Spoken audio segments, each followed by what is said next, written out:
Secret number 12. Smile in your heart, even when others scowl. We don't have to depend upon the opinions and the attitudes of other people. I was in a hotel in Las Vegas recently, not because I go to Las Vegas for the usual reasons, but because there was an American Booksellers Association convention and I was asked to lecture there. And a friend of mine met me at the airport and took me to the hotel. And later, after, when I was ready to leave, he said to me that the woman at the reception desk had been so rude to me. And I said, "Oh, really?" I hadn't even noticed it. Because I just figured, well, how she behaved was her problem. Maybe she'd had a bad breakfast or something.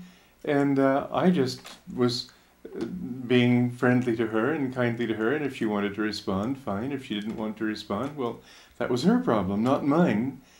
And what we need to learn in our search for inner peace is to become a cause in life and not an effect. Don't react just according to the way the world treats you, the way other people talk to you, the way others behave. Don't let your happiness be conditioned by their misunderstandings and their misbehavior. Let your happiness be something and your peace be something that wells up from within yourself, something that you send out to the world, and however the world reacts, that's up to it. But you don't need to condition your happiness by any kind of expectations of others. If you can learn, you see there are two directions for our energy. One is inward and the other is outward. We talked about that in the last one, where we talked about that kind of selfishness which is ingrown, which is shrinking, contractive, and that kind of self-fulfillment which isn't selfish because it takes you away from the ego into a sense of expansion, but we might say that it satisfies the greater self, that self which is the self of all, and it's in that self that we need to learn to live. Now, if we live in a receiving mode, we never somehow seem to get enough. It's like trying to water a bottomless hole. All the satisfaction that we get just sort of disappears and never stays.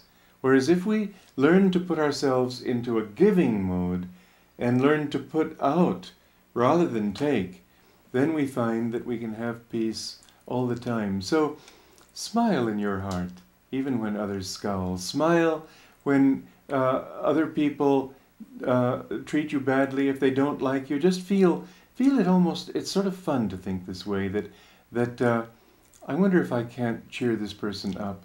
I wonder if I can't overcome his dislike for me by just liking him all the more.